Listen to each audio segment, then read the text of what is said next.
张小姐，你本身有鼻塞的问题吗？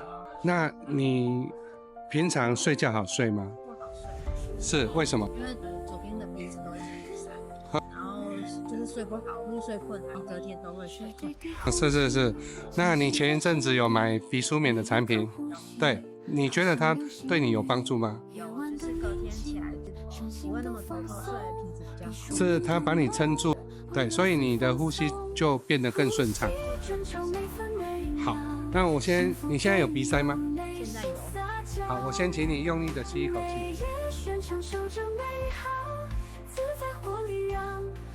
右边的鼻子鼻发整个都塌陷了。那我们现在这个鼻舒眠是钛合金做的，好，请你把它打开。那这一把是比较隐形的，张小姐试戴看看。好，找一下镜子。好，哦，很隐形的，好，用力的吸一口气。就感觉很顺畅，不会有那种咻咻咻的声音。是你的会有阻塞。鼻发有没有往下掉？对。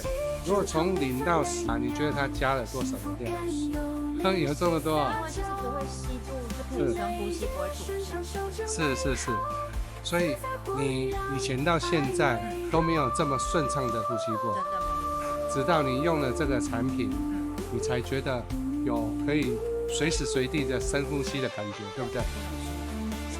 那这个产品好不好？对。谢谢你。好，影片可以让我分享吗？非常可以。谢谢。好，谢谢。